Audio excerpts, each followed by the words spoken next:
الله وبركاته. إن الحمد لله نحمده ونستعينه ونستغفره ونعوذ بالله من شرور أنفسنا ومن سيئات أعمالنا. من يهده الله فلا مضل له ومن يضلل فلا هادي له. وأشهد أن لا إله إلا الله وحده لا شريك له وأشهد أن محمدا عبده ورسوله صلى الله تعالى عليه وعلى آله وصحبه وسلم تسليما كثيرا. أما بعد فقد قال المؤلف رحمه الله تعالى: باب الدعاوي والبينات.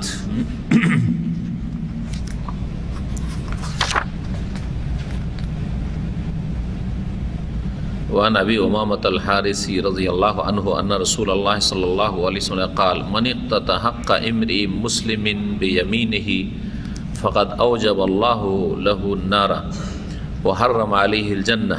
فقال له رجل: وإن كان شيئا يسيرا يا رسول الله؟ قال: وإن كان قضيبا من أراك. رواه মুসলিম। মহান আল্লাহর সমস্ত প্রশংসা যে আল্লাহ রাব্বুল আলামিন হক নাজিল করেছেন এবং হককে প্রতিষ্ঠিত করতে বলেছেন। না হক বাতিলকে আল্লাহ রাব্বুল আলামিন হারাম করেছেন এবং বাতিলকে হক দ্বারা নিশ্চিহ্ন করবেন যদি আমরা তার জন্য কাজ করি, এই ওয়াদা করেছেন। আমাদের ধারাবাহিক আলোচনা হাদিস বুলুগুল মারামের ফিকহুস সুন্নাহ, শেষ দিকে দু একটি অধ্যায় আছে। আমাদের এই অধ্যায়টি হচ্ছে বাবুদ দাওয়ি ওয়াল বাইয়িনাত। কোন এতে কিতাবে বাবুদ দাওয়া এক বচন আছে, দাওয়ি দাওয়ার বহু বচন। দাওয়া মানে দাবি করা, আর দাওয়ি বহু বচন অর্থ বিভিন্ন দাবি দবা। আমরা এটাকে বাংলা কি বলি? দাবি দবা করা। কোনো দাবি দবা নেই, বলি না? কোনো দাবি দবা নেই। শব্দটা কিন্তু আরবি, কিন্তু ওয়াওটাকে ব বাংলাতে করা হয়েছে, আর ওয়াওকে ব বলা অভ্যাস আমাদের আছে। এই জন্য আমরা ছোটোকালে তখন তো তাজবিদ যারা পড়াইতো মক্তবে তারাও বুঝতো না, আর সাধারণ লোক কী বুঝবে, বাচ্চারা বা কী বুঝবে? ওয়াজের বে পড়াইতো। কী পড়াইতো? ওয়াজের বে, ওয়াজের ওয়ে, কিন্তু ওয়ে কোথায়? ওয়াজের বে এটা না পরে না শিখলেন, বা সৌদি আরবে শিখলেন। আমরা পরে শিখেছি বড়, কিন্তু ছোটোতে আমাদেরকে কায়দা বাগদাদি পড়াতে কি পড়েছে? ওয়াজার ওয়া। যখন জাবার হলো তখন ওয়াজার ওয়া, অপেশ ও, কিন্তু জের হয়ে গেলে কি ওয়াজের বে দিল করে, ওয়ে নেই কিছু। কারণ বাংলাতে ওয়ে কোনো লিখা যাবে না, কি লিখবে না ওয়ে? হ্যাঁ, এ ও না আর বে ও না, ওয়ে। তো দাবি দবা, দাওয়ি আসলে আরবিতে কি? দাওয়ি। ওইটা বাংলাতে গিয়ে কি হয়ে গেল? দাবি। দাওয়া, দবা, দাবা। হ্যাঁ, দাবি দাওয়া, যদি দাওয়া শব্দটি ব্যবহার হয়, দাবি দাওয়া বা দাবি দাওয়া। বাইয়ানাত, বাইয়ানার বহু বচন মানে দলিল, প্রমাণ, প্রমাণাদি। সাক্ষীর ক্ষেত্রে সাক্ষী দলিল, নথিপত্র কাগজপত্র থাকলে সেটাই দলিল। এই জন্য জমির কাগজপত্রকে কি বলা হয়? দলিল বলা। আরবি শব্দ কিন্তু দলিল। একসময় মুসলিম শাসন আমল ছিল মোগলদের যুগে, আর আদালতগুলিতে রাষ্ট্রীয় ভাষা ফার্সি ছিল, উর্দুর প্রভাব ছিল, আর ফার্সি রাষ্ট্রীয় ভাষা ছিল মোগলদের জমানে। সেই জন্য আর ফার্সি, আরবি অনেক শব্দ ফার্সিতে আছে, যার ফলে আমাদের দেশের আদালতে ইংরেজরা 200-250 বছর থাকলো। হ্যাঁ, তারপরে অনেক দিন হয়ে গেল, প্রায় 70 বছর হয়ে গেল, তারপরেও আদালতের বিভিন্ন টার্মগুলি এখন ফার্সি বা আরবি আছে, ফার্সি বা আরবি আছে। জি হ্যাঁ, বিয়ে পড়াই তাকে কাজী বলা হয়, কাদি আরবি শব্দ, তাই না? আদালত, আদালতে ধরনা দিচ্ছে, আদালত। আর ইন্নাল্লাহি আমরু বিল আদলি, আদালত, কোর্টকে আদালত বলা, জি, বা বিচারালয়কে। এইরকমই উকিল, ওকিল, নেমাল মাওলা হাসবুনাল্লাহু ওয়া নি'মাল ওয়াকিল, ওকিল আসলে উকিল। জি, হাকিম, জজকে হাকিম, অ্যাডভোকেটকে উকিল, তাই না? মুনসিফ, মুনসিফ কোর্ট, জি, ইত্যাদি ইত্যাদি। এসব অনেক এক কথায় আরবি ফার্সি শব্দ এখনও অনেক আছে জমি জায়গার ক্ষেত্রে বা আদালতে বিচার বিভাগের ক্ষেত্রে।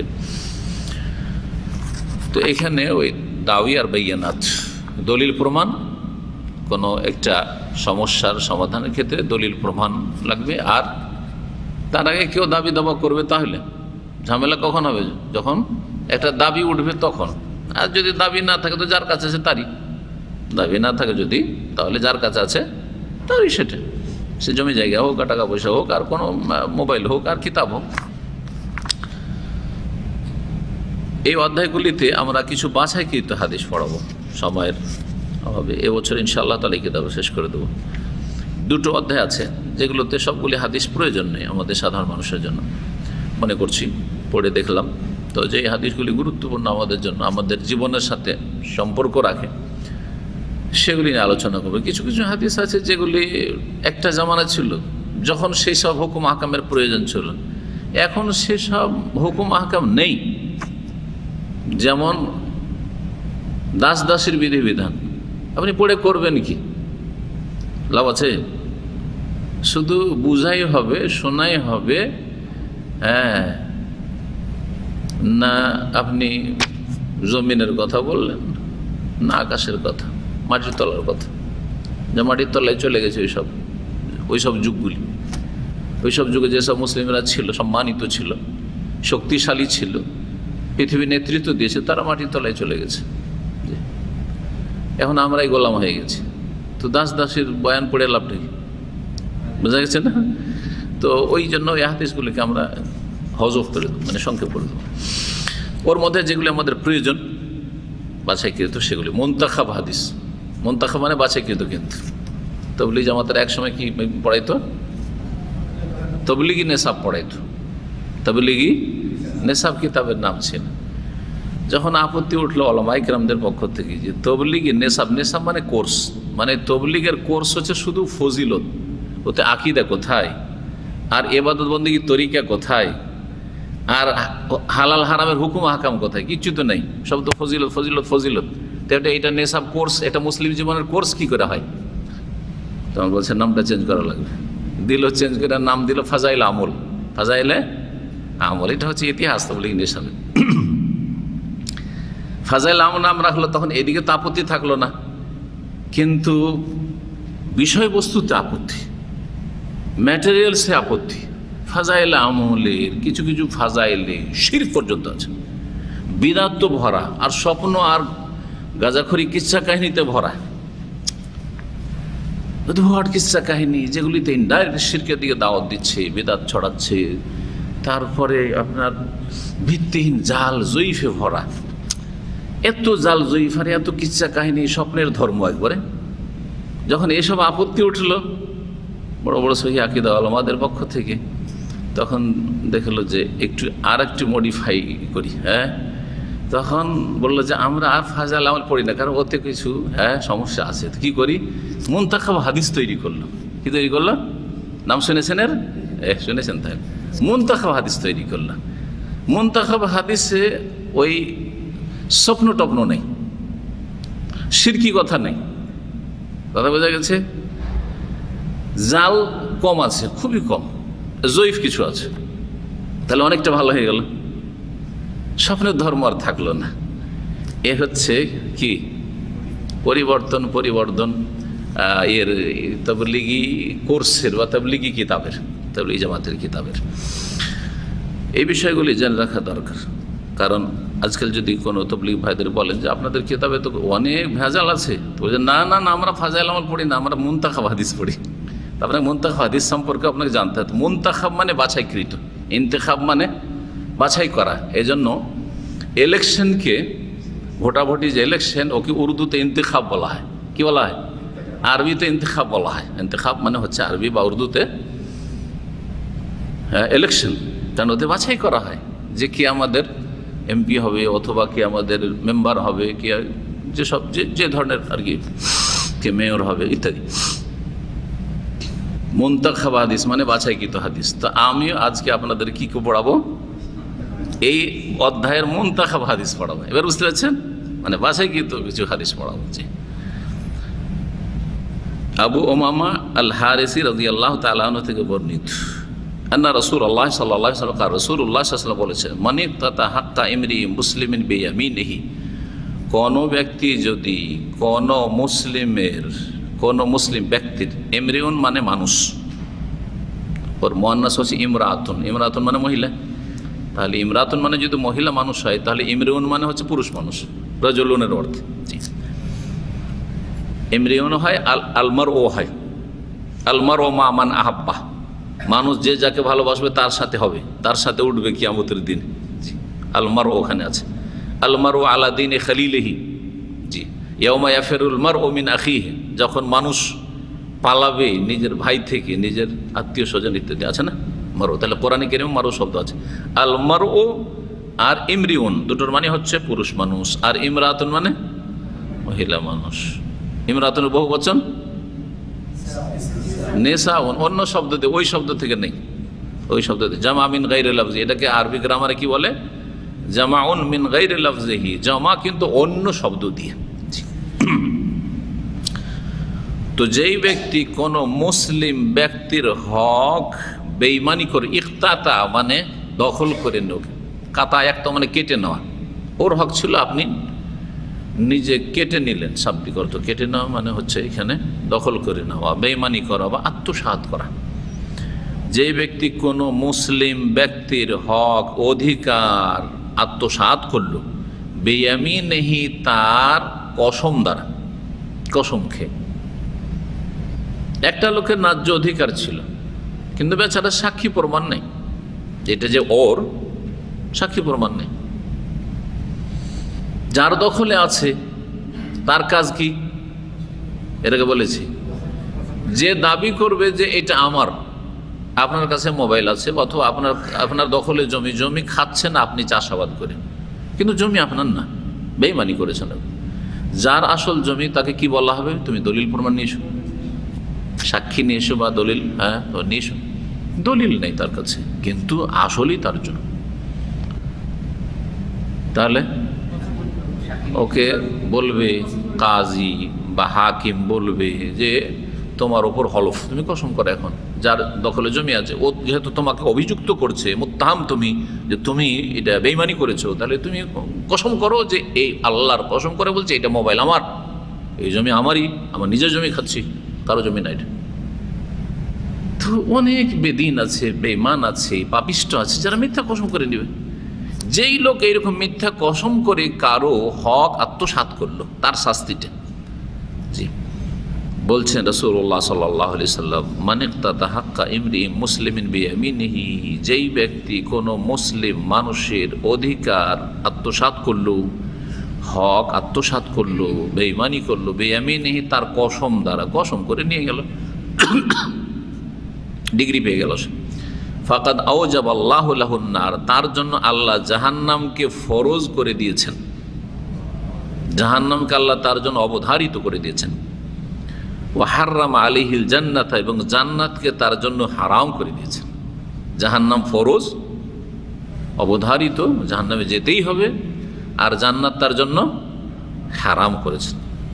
সুবহানাল্লাহ, কত বড় অপরাধ! তাহলে এই জান্নাত হারাম এই শব্দটি কোরআনে কারিমে, এই বাক্যটি কোরআনে কারিমে এসেছে মুশরিক সম্পর্কে, যে শিরক করে মারা যাবে, শিরকের অবস্থা। ইন্নাহু মান ইউশরিক বিল্লাহি ফাকাদ হারামাল্লাহু আলাইহিল জান্নাত ওয়া মাওয়াহুন নার, যেই ব্যক্তি আল্লাহর সাথে শিরক করবে সেই ব্যক্তির জন্য আল্লাহ কি করেছেন?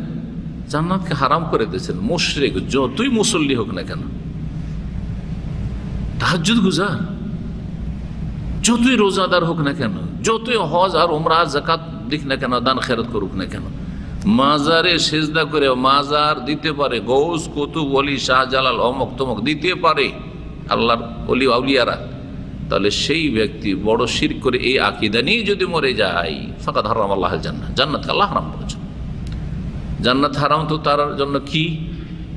ওয়া মাওয়াহুন নার, আল্লাহ বলছেন তার বাসস্থান হচ্ছে জাহান্নামে। এখানে বলা হয়েছে জাহান্নাম তার জন্য অবধারিত আল্লাহ করেছেন এবং জান্নাতকে হারাম করেছেন। ফাকাল লাহু রাজুলুন, তখন জনৈক ব্যক্তি নবী সাল্লাল্লাহু আলাইহি ওয়াসাল্লামকে বলল, ওয়াইন কানা শাইআন ইয়াসিরান ইয়া রাসূলুল্লাহ, যদিও সামান্য কিছু বেঈমানি করে হে আল্লাহর রাসূল, বেশি বড় কিছু জমি জায়গা বেমানি করেনি, বাড়িঘর বেমানি করেনি, শহরের কোনো প্লট বেমানি করেনি। হ্যাঁ, সামান্য কিছু বেমানি করেছে, 10 টাকা বেমানি করেছে, 5 টাকা বেমানি করেছে। এরকম ছোট মেলা কিছু আছে, ছোটখাটো জিনিস। আজকাল বাচ্চাদের খেলনা নিয়ে ঝগড়া, এক বাচ্চার খেলনা আর এক বাচ্চা নিয়ে এনেছে। আর বাপেরাও আজকাল অনেক বাপ মা আছে এত অসতের অসৎ যে ছেলের পক্ষ নেবে, নিজের ছেলে মেয়ের পক্ষ নেবে। আমার ছেলে এই কাজ করতে পারে না, আমার ছেলে মেয়ে এত খারাপ না যে কারো ছেলের খেলনা নিতে যাবে আর কারো কিছু নিতে যাবে, একটা পয়সা মেরে খায় না, আমি আমার ছেলেদের জানি। হাউজুবিল্লাহ, এটা আপনার উচিত? উল্টা আপনার শাসন করা উচিত, কি জানি হইতে পারে। এইখানে দেখলাম এই জিনিসটা, সুবহানাল্লাহ, আপনি অবাক হয়ে যাবেন কিভাবে ছেলেমেয়ের পক্ষ নেই। এইভাবে ছেলেমেয়েরা অসৎ হয়ে যায়, ছেলেমেয়েরা এতেই অসৎ হওয়ার সুযোগ পায় যে বাপ আছে পেছনে, মা আছে পেছনে, ঝগড়া করার জন্য আমি যা করে ফেলি। বলছেন ওয়াইন কানা শাইয়ান ইয়াসিনা ইয়া রাসূল, যদিও সামান্য কিছু জিনিস বেঈমানি করে তবুও হে আল্লাহর রাসূল। কালা, তখন রাসূলুল্লাহ সাল্লাল্লাহু আলাইহি ওয়াসাল্লাম বলছেন ওয়াইন কানা কাযীবান মিন আরাকিন। কাযীব মানে হচ্ছে ছোট একটি ডাল, চিকন ডাল, গাছের চিকন একটা ডাল। আর আরাক হচ্ছে এই যে সৌদি আরবে বা আরব দেশে যে মিসওয়াক, এই যে মিসওয়াক, এটা কিন্তু গাছের শিকড় থেকে হয়, জানেন কিনা? গাছের শিকড়। কোনোদিন এর গাছ দেখেছেন কেউ? দেখেননি। আমি জিজান এলাকা কয়েকবার বক্তব্য করতে গেছি, ইয়ামানের বর্ডারে কয়েকটা শহরে গেছি, ওখানে তো নিজের চোখে গাছ দেখেছি। এই আরাকের গাছ, এগুলো কি বলে? সাজারুল আরাক, আরাকের গাছ এগুলো আরবিতে। এই জন্য এই মিসওয়াক হচ্ছে সেওয়াকুল আরাক, সেওয়াকুল আরাক। বাংলায় এই মিসওয়াকের যে শিকড়টা আছে, জড়গুলি আছে, এই গাছটার নাম কি আমার জানা নেই। যদি আপনাদের কোনো ভাই জানা থাকে অথবা কোনো সূত্রে জানতে পারেন তো আমাকে আফিদুনি আফাদাকুমুল্লাহ, আমাকে জানাবেন, কারণ শিক্ষার শেষ নেই। বাংলা এই শব্দটা আমি জানি না, তবে আমরা উর্দু মিডিয়ামে তো লেখাপড়া করেছি। তো উর্দুতে এটাকে কি বলে জানেন? বলতে পারেন? আখতার সাহেব পড়েছেন, আপনারা তো পড়েছেন এগুলো জামিয়া সালাফিয়াতে, হ্যাঁ মনে আছে? হ্যাঁ শেখ সরি, হ্যাঁ দাঁতন তো মিসওয়াক বা সেওয়াক, এটি দাঁতন না। এই গাছটার নাম, এই গাছটার নাম আরাককে উর্দুতে বা বাংলাতে কি বলা হয়? না না, জৈতুন না, জৈতুনের গাছ না এটা, এমনি গাছ। এই গাছের কোনো ফল টলে, জৈতুন তো মাশাআল্লাহ শাজারাতুন মুবারাক, ওর ফল সব কিছু ফায়দা, হ্যাঁ ওর তেলে ফায়দা, ওর ফলে ফায়দা, সব কিছুতে ফায়দা, এমনকি ওর বিচিত ফায়দা আছে। জি হ্যাঁ, পিল্লু বলে, শুনেছে এর নাম? শুনেছো না? পিল্লু শুনেছে, সেকশন শুনেছে, বলে গেছে। উর্দুতে পিল্লু বলে এটা, হ্যাঁ আরাক মানে হচ্ছে পিল্লু। জি হ্যাঁ, বাংলাদেশে হয় না, কিন্তু আমরা বাংলার জমিনে আমরা যে দাঁতন করেছি সেটা হচ্ছে নিমের দাঁতন সারা জীবন। শাজারাতুন নিম, নিম যেহেতু আরব দেশে হয় না, এই জন্য নিমের আরবি ওরা জানে না, ওই নিমকে নিমই বলে। নিমকে কি বলে? নিম বলে, শাজারাতুন নিম। তো নিম সম্পর্কে, নিমের গাছ সম্পর্কে এটা মজার জিনিস কয়েকদিন আগে পড়লাম, পড়া শেষ নাই, আপনাদের ফায়দা আছে। অনেকের বাপ মা বেঁচে আছে, আর অনেকে বাপ হয়েছেন, ছেলে মেয়েরা আছে। তো বাপকে তুলনা করেছে নিম গাছের সাথে, খুব সুন্দর কথা। বাপ হচ্ছে নিম গাছের মতো। নিম গাছের যাই চিবান, মজা লাগবে না তিতা লাগবে? তিতা লাগবে, কিন্তু ফায়দা অনেক বেশি। নিম গাছের তলায়ও যদি বাস করেন তবু ফায়দা আছে, ছায়াতে। নিম গাছের ছায়াতেও উপকার আছে, পাতাতেও উপকার আছে, চিবান তবু উপকার আছে, সব কিছুতে উপকার আছে। এই তিতাতেও উপকার আছে শরীর স্বাস্থ্যের। বাপ এমন একটা জিনিস, এমন একটা আল্লাহর নিয়ামত। বাপ হচ্ছে নিম গাছের মতো। যতদিন বাপ বেঁচে আছে, নিম গাছের মতোই তিতা, কখনো বকা দিবে, কখনো মারবে, ধরবে, হ্যাঁ, আর শক্ত আচরণ করবে, কিন্তু এ হচ্ছে নিম গাছ, নিম গাছের মতো। আল্লাহু আকবার, সত্যি কথা। আমাদের যদি বাপ শাসন করে না পড়াইতো, আমি ব্যক্তিগত আমার কথা বলি, বাপ যদি শাসন করে না পড়াইতো তো এত দূর পৌঁছা সম্ভব ছিল না, এটা মনে রাখবে। জি, স্বাধীন ছেড়ে দিত যদি বাপ, জাযাহুল্লাহ খের, যে বাবা তোর ইচ্ছা, তুই স্কুলে পড়লে স্কুলে পড়, আর মাদ্রাসা গেলে মাদ্রাসা যা, তোর মতো করে তুই পড়, তাহলে কিছুই হইতে পারতাম না। লা ইলাহা ওয়া লা ইলাহা, না এদিকের না ওই দিকের। কথা বোঝা গেছে? যারাই কিছু হয়েছে তাদের পিছনে বাপের বড় অবদান আছে। মা ওই শাসন করতে পারে না, মা কখনো পারবে না, কারণ মাকে ছেলেরা ভয় করে না, ছেলেরা ভয় করে না।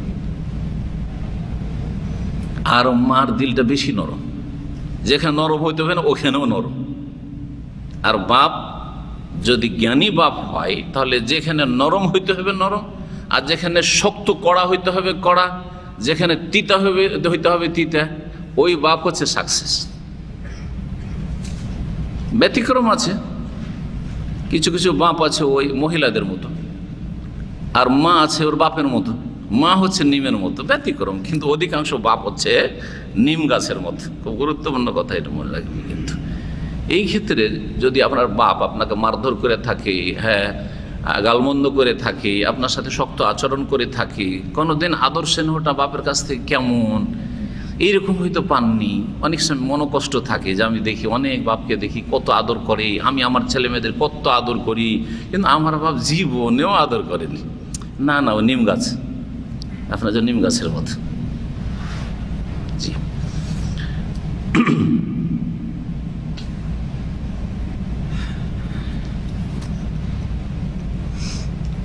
কি বলছিলাম?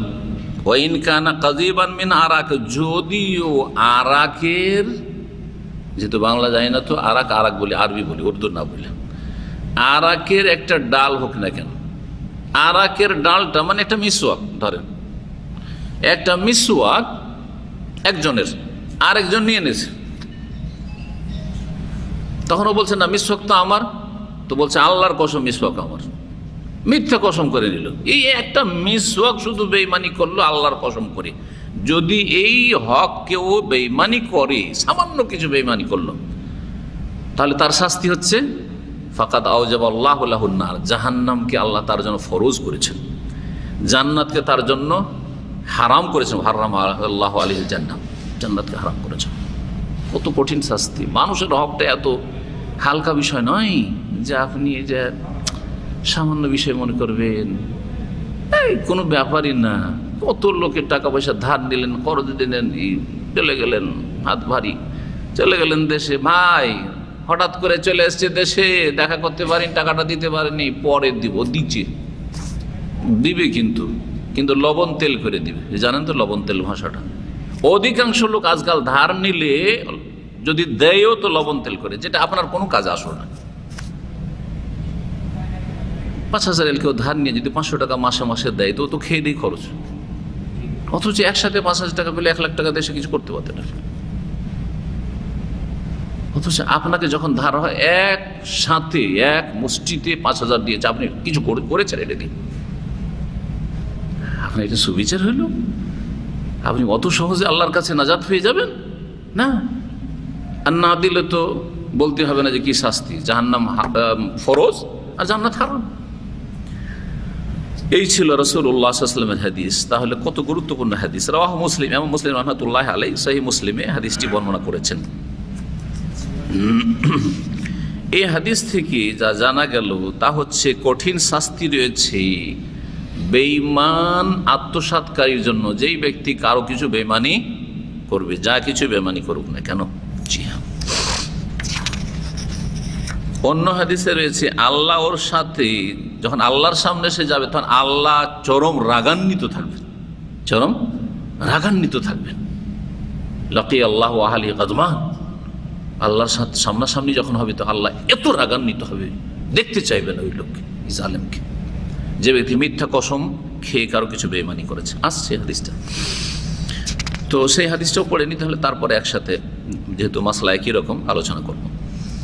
এই হাদিস হচ্ছে 1226 নম্বর আমার কিতাবে। ওয়ানিল আশাস ইবনে কাইস রাদিয়াল্লাহু আনহু আন্না রাসূলুল্লাহ সাল্লাল্লাহু আলাইহি ওয়াসাল্লাম ক্বাল, মান হালাফা আলা ইয়ামিনিন ইয়াক্তাতু বিহা মালা ইমরি মুসলিমিন হুয়া ফিহা ফাজিরুন লাকিয়াল্লাহ ওয়া হুয়া আলাইহি গাযবান মুত্তাফাকুন আলাইহি। আশআস বিন কাইস রাদিয়াল্লাহু তাআলা আনহু থেকে বর্ণিত, তিনি বলছেন যে রাসূলুল্লাহ সাল্লাল্লাহু আলাইহি ওয়াসাল্লাম বলেছেন, মান হালাফা আলা ইয়ামিন, কেউ যদি কসম করে, হালাফা মানে কি করা, কসম শপথ করা, কসমটাও আরবি আর হলফটাও আরবি, এগুলো বাংলা কিন্তু ব্যবহার করি আমরা, করি না? হলফ করতে পারবেন বলি না, আপনারা ব্যবহার করেন না? এটা হয় দেশে ব্যবহার হয়, এগুলো হয়তো কোনো অঞ্চলে হয়তো আপনি শুনেন নাই।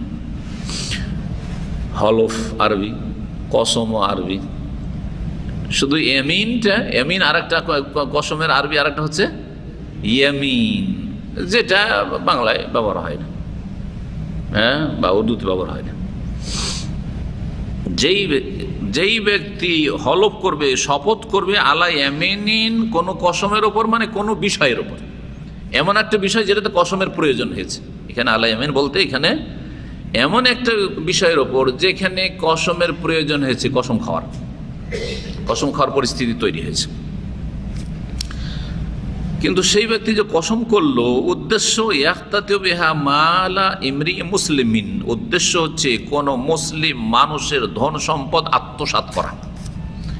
এই কসম করে উদ্দেশ্য হচ্ছে কারো ধন সম্পদ বেঈমানি করা।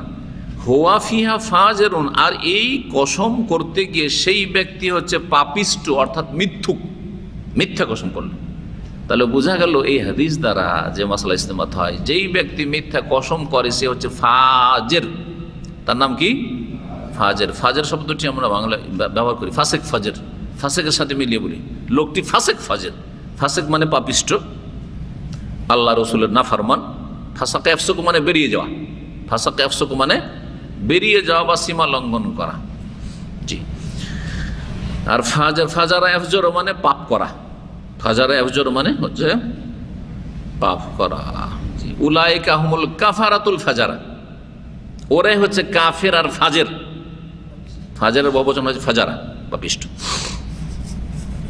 সেই ব্যক্তি এই কসমে ফাসেক, ফাজের মানে পাপিষ্ট। পাপিষ্ট কসম করে, পাপিষ্ট কখন? কসম করলে কখন পাপিষ্ট হয়? যে কোনো কসমে, মিথ্যা কসম করলে, মিথ্যা কসম করলে পাপিষ্ট হয়। কসম কত প্রকার তাহলে? 3 প্রকার। এর আগে কিন্তু আমাদের এই সব দার্স হয়ে গেছে। কসম হচ্ছে 3 প্রকার। তো একটা কসম হয়ে গেল মিথ্যা কসম, যেটা হচ্ছে ইয়ামিনে গমুস। হ্যাঁ, গমুস মানে ডুবিয়ে দেওয়া, জাহান্নামে ডুবিয়ে দেবে, এই যে হাদিস দেখেন, কবিরা গুনাহ। আর একটি কসম হচ্ছে লাগো কসম, মানে ফালতু কসম, অসার কসম, অনিচ্ছাকৃত মুখ দিয়ে চট করে বেরিয়ে যাওয়া, যেমন আরবদের অভ্যাস, আগেও ছিল এখনো আছে, কথায় কথায় ওল্লাহ ওল্লাহ, ওল্লাহ মাদরি, হ্যাঁ, ওল্লাহ মাফি মালুম, তাই না? ধরবে না, তবে বেশি বেশি না করা উচিত, অপছন্দনীয়, অপছন্দনীয় না করা উচিত, প্রয়োজন না হলে অভ্যাসটাকে ঠিক করা উচিত। আর তৃতীয় হচ্ছে ইয়ামিন, কি কসম? হ্যাঁ, হকের পক্ষে, এই কসমের নাম আছে ইয়ামিন মুনআকিদা। এই মুনআকিদা নাম কোত্থেকে আসলো? কোরআনের আয়াত থেকে, লা ইউআখিযুকুমুল্লাহু বিল্লাগwi ফি আইমানিকুম, লাগওতে আল্লাহ ধরবেন, ওয়ালাকিন ইউআখিযুকুম বিমা আক্কাদতুমুল আইমান, তবে আল্লাহ ধরবেন তোমাদেরকে তোমরা যেই কসমকে পাকাপোক্তা করেছো, অকাট্য করেছো, আক্কাদা গিরা লাগিয়েছো যেই কসমে, একেবারে এখান থেকে মন আকেদা মানে এমন কসম যেটা আপনি কি করলেন, শক্ত করে কসম করলেন। কিসের ওপর? ভবিষ্যতের ওপর। ভবিষ্যতের ওপর আপনি কসম করলেন একটা নিয়ত করে যে আমি এই কাজটি করব, আল্লাহর কসম করে, কাজ করবো না, আল্লাহর কসম করে বলছি। যদি আপনি এর ওপর অটল থাকতে পারেন তাহলে তো কাফারা টাফারা নেই, গোনাহ নেই, নেকিও নেই, কিচ্ছু নেই। কসমটা আল্লাহর করেছেন, আপনি ভালো কাজ করেছেন। আল্লাহর কসম করা ইবাদত, আর আল্লাহ ছাড়া অন্যের কসম, যদি বাপ মায়ের কসম, রুজির কসম, দানার কসম, চোখের কসম, ছেলের গায়ে হাত দিয়ে কসম, তাহলে শিরিক করেছেন আপনি। বোঝা গেছে না? আল্লাহর কসম করে বলছি আমি ভাই একবার গেছি হাফ মন, ভালো লাগেনি আমাকে, আল্লাহর কসম আমি জীবন হাফ মন যাবো না, বা বাহরাইন বেরিয়ে যাবো না, কসম করে ফেলেছেন। উদাহরণ একটা দিলাম। কোনো ক্ষতি করলেন নাকি? গোনা হইল? কোনো গোনা হইল না। এখন আপনার করণীয় কি? যখন কসম করেছেন তখন এর উপর আপনি টিকে থাকেন।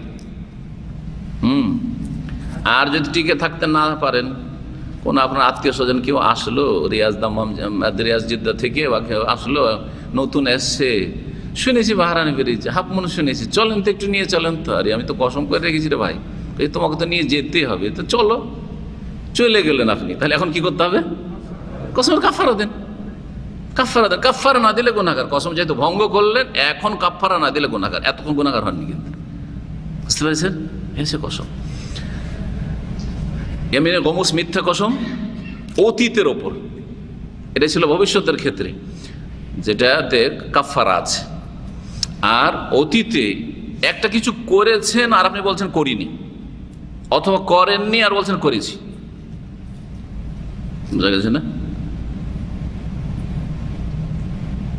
ডিউটি করেননি আর আপনার ডিউটি বাইরে বাইরে কোম্পানির, কোম্পানি টেলিফোন করছে আপনাকে, এই ওয়াইনান্ত কোথায়? আনাফি সগোল, আমি ডিউটিতে আছি। ওয়াল্লাহ বলছে, ওয়াল্লাহ আনাফি সগোল। এখন কি হবে কহেন? কি আসলে কিন্তু আপনি নিজের কাজে আছেন, আপনি কোম্পানি ডিউটিতে না। আর বুঝিয়ে দিলেন যে আমি আল্লাহর কসম, বিশ্বাসও করে নিল। তাহলে ইয়ামিনে গমুস, কাবিরা গুনাহ করলেন আপনি। এই কসম থেকে তওবা যদি না করে আল্লাহর কাছে গুনাহর মাফ চান না চান, তাহলে জাহান্নামে যেতে হবে। সে কতদিন যেতে হবে সে আল্লাহর কাছে, কিন্তু আসল এর শাস্তি, পানিশমেন্ট হচ্ছে জাহান্নামে যাওয়া। আবার কসমটা রিভাইজ করে দিলাম, 3 রকম কসম, কিন্তু ডিটেলস আলোচনা হয়ে গেছে, কাফারার দিকে যাচ্ছি না। চলেন, এখানে কি রয়েছে? সেই ব্যক্তি কসম করলো কোনো কিছুর ওপর, উদ্দেশ্য হচ্ছে কোনো মুসলিম, মুসলিম বলতে আবার একটা কথা মনে রাখবেন, মুসলিম মানে এই না যে অমুসলিমের ধন সম্পদ আপনি মিথ্যা কসম করে বেমানি করতে পারবেন না। হকুকের ক্ষেত্রে, হকের ক্ষেত্রে, অধিকারের ক্ষেত্রে, ন্যায় বিচারের ক্ষেত্রে, আমানতের ক্ষেত্রে, সততার ক্ষেত্রে, এইসব যে আখলাকিয়াত ক্যারেক্টার্সগুলি রয়েছে, চরিত্র দিক রয়েছে, এগুলোর ক্ষেত্রে মুসলিম অমুসলিম সমান। ভালো করে শোনা, যেমন মুসলিমের টাকা পয়সা নিয়ে ফিরিয়ে দিতে হবে ফরজ, তেমনি কাফের টাকা পয়সা হইলেও ফিরিয়ে দিতে হবে। বুঝা গেছে? মুসলিম দেশে যেমন বিনা টিকিটে ট্রেনে সফর করা যাবে না, তেমনি অমুসলিম দেশেও বিনা টিকিটে সফর করা যাবে না। ভালো করে শুনে রাখেন। অনেক মূর্খ আজকাল আছে, মাদ্রাসা পড়া কিছু মূর্খ আছে, বলে অসুবিধা নেই, কাফের মাল খাওয়া যায়, সুতরাং টিকিট মারলে, ইন্ডিয়াতে টিকিট মারলে অসুবিধা নেই, হ্যাঁ ইউরোপে গিয়ে যদি বিনা টিকিটে জার্নি করেন অসুবিধা নেই। অথবা স্কুল কলেজের মস্তান ছেলেগুলো তো মস্তানি করে, টিকিট করে না, এরা বিনা টিকিটে জার্নি করে না বাসে। এক সময় দেখেছি এগুলো, সেই জন্য বলছি আর কি। করে না, অসুবিধা নাই। স্টুডেন্ট, আমাদের টিকিট ফি লাগে না, চলবে না। আপনি বেইমানি করলেন, আত্মসাৎ করলেন আপনি। ওই টিকিটের পয়সাটা ওর অধিকার, ওই ট্রেনের রেলমন্ত্রীর অধিকার বা রেল বিভাগের অধিকার, অথবা বাসের মালিকের অধিকার। সরকারি হলে সরকারের অধিকার, বেসরকারি হলে বেসরকারি, যে মালিক তার অধিকার।